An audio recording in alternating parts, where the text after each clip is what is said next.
día tengan todos.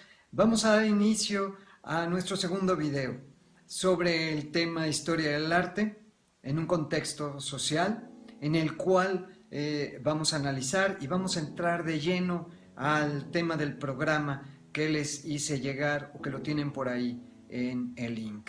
Lo que los historiadores llaman como la etapa más larga, la prehistoria. La prehistoria que abarca desde hace 30 millones de años hasta el momento en que el ser humano inicia el proceso de escritura.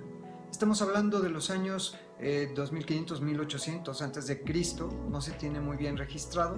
Sin embargo, es un periodo en el cual también lo vamos a dividir en dos edades, que se le denomina, bueno, pues la edad de piedra y la edad de los metales. Quiero dejar muy claro algo que nos va a dar la pauta para entender cómo la historia del arte ha venido evolucionando y por qué al final de cuentas nosotros encontramos también seres humanos con ciertas necesidades que al final nos hacen ser diferentes a cada uno de nosotros.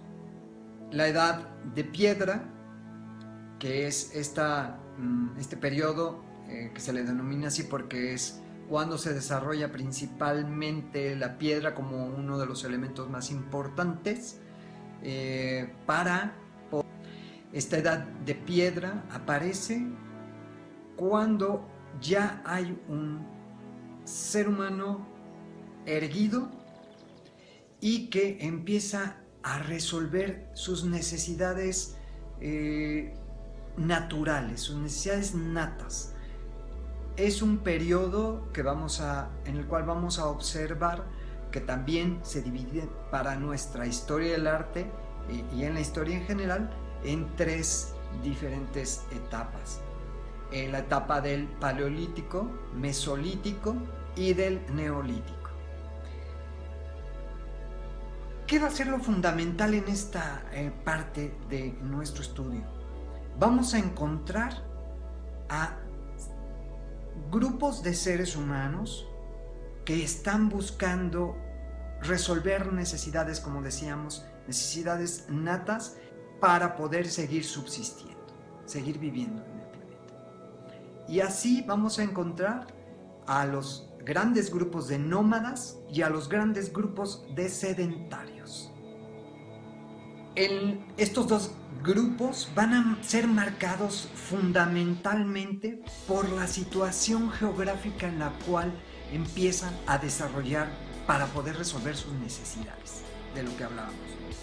Por un lado, también hablábamos de este paleolítico, mesolítico y neolítico, donde nos vamos a adentrar en el paleolítico, que es cuando aparece este ser humano erguido, Australopithecus, que se le denomina, y que sus características se basan principalmente en un ser que no se asienta en un solo lugar, un personaje con características nómadas, es decir, de movimiento, que está buscando alimento, refugio, pero sobre lugares o zonas que no le permiten establecerse en un punto.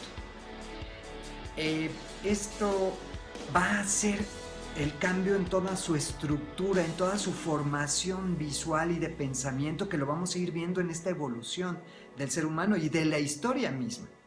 Y cómo los sedentarios que se establecen en una zona porque ya el lugar geográfico les permite y les regala el alimento, ellos empiezan a desarrollar la agricultura y la ganadería, además de la pesca, etcétera, pero ya son pueblos que se van asentando.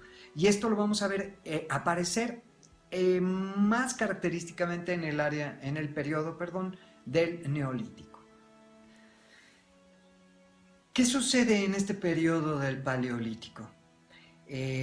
Encontramos un ser humano donde, les decía yo, está buscando resolver sus necesidades.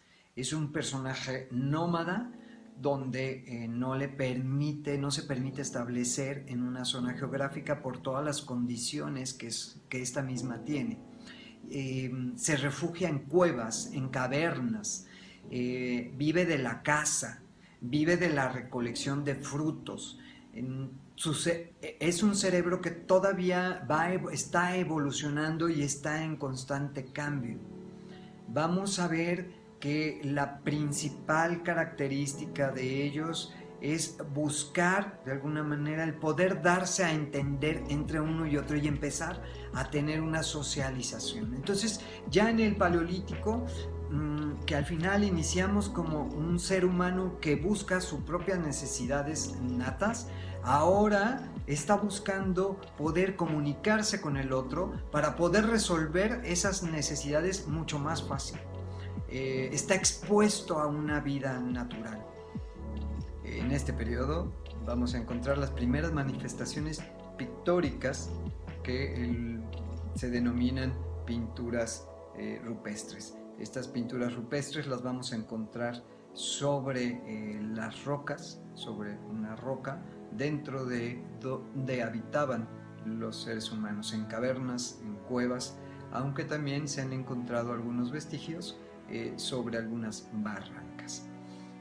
Estas manifestaciones pictóricas que son llenas de color, formadas por pigmentos naturales y que ellos mismos mezclaban y generaban colores, tanto colores primarios como colores secundarios, ¿no? Ya había la mezcla del blanco, encontramos naranjas, ocres, rojos, amarillos. Hay varias teorías del por qué aparecen estas representaciones y estas pinturas.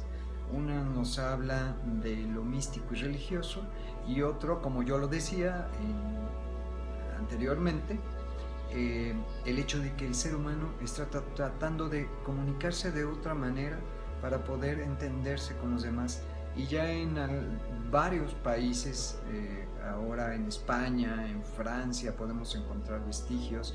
Inclusive se han encontrado unos aquí en Baja California, en el área de nuestro país. En otros lugares tan importantes también como lo es Bélgica y hasta Bulgaria y Argentina.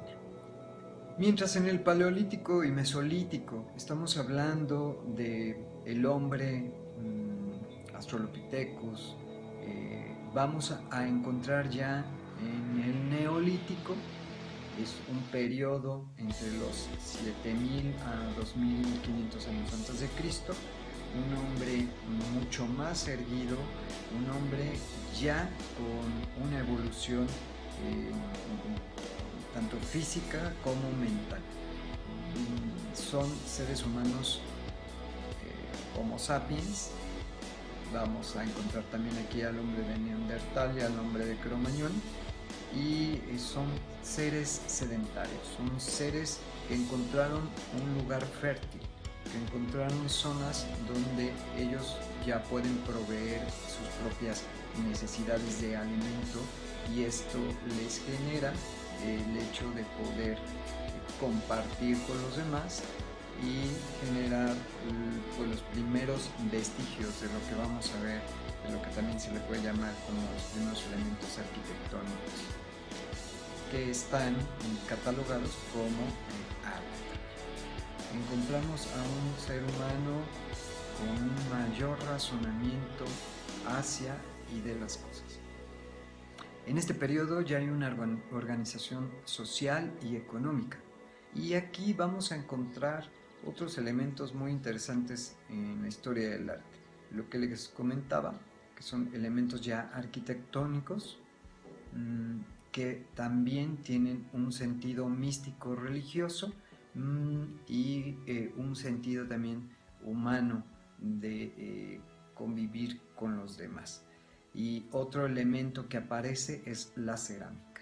Vamos a encontrar vestigios de cerámica donde este ser humano ya puede transportar lo que está produciendo o lo que está recolectando para llevarlo a casa, al lugar donde ya está habitando, donde ya no tiene que moverse de un lugar a otro. Pero esta característica también va a ser al sedentario diferente y va a resolver de manera diferente sus necesidades, como en el paleolítico lo hace el nómada y lo seguirán haciendo las civilizaciones. Este comportamiento nómada y este comportamiento sedentario, al final de cuentas, van a tener mucha influencia en todas nuestras civilizaciones.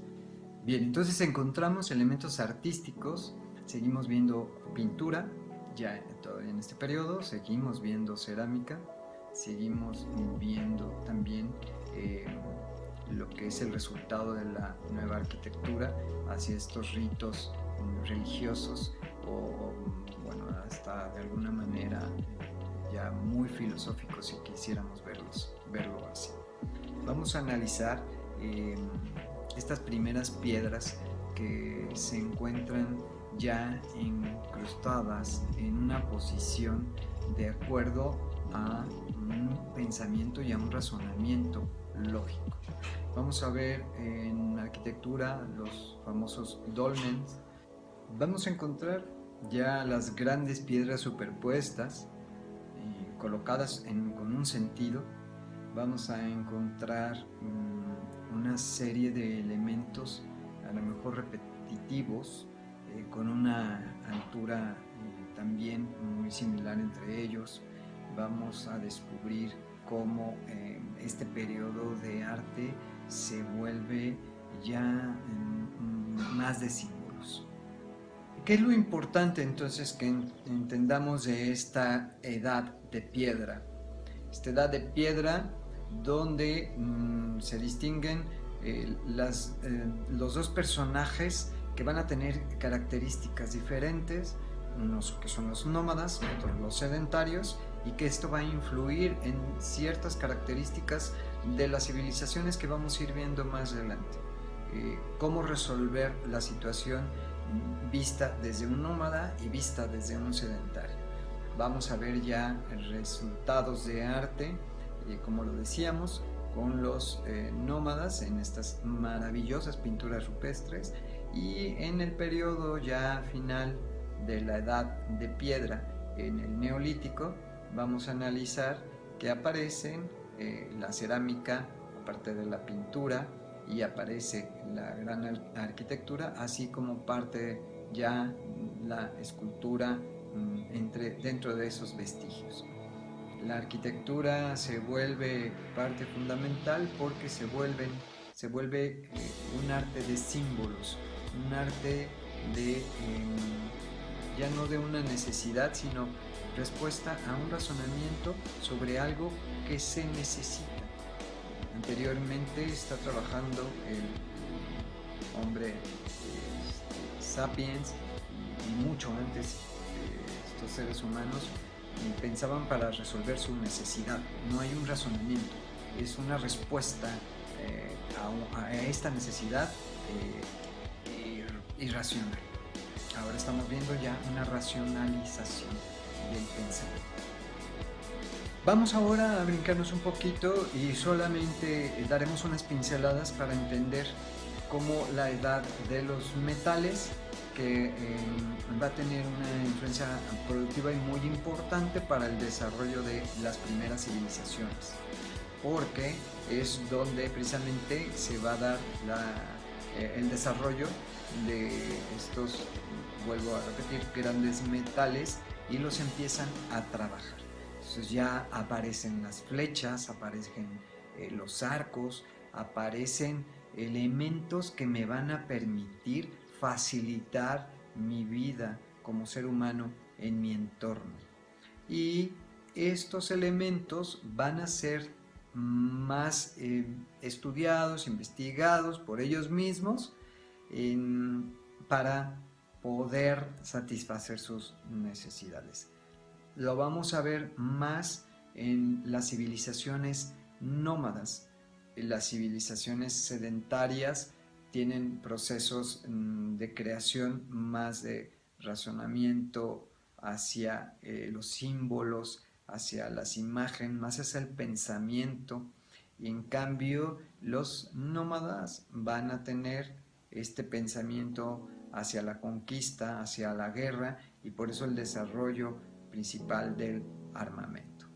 Pues así concluimos esta primera etapa, hablando un poquito sobre lo que es la prehistoria, sobre estas dos edades, la edad de piedra y la edad de los metales, y cómo empieza a haber un razonamiento del ser humano. Ya el hombre cromañón, el hombre de Neandertal, que ya no están solos, que ya están viviendo en comunidad y que están resolviendo necesidades tanto naturales como ya resolviendo necesidades más de razonamiento. En el próximo video vamos a analizar las civilizaciones de Mesopotamia y las civilizaciones de Egipto. Muchas gracias.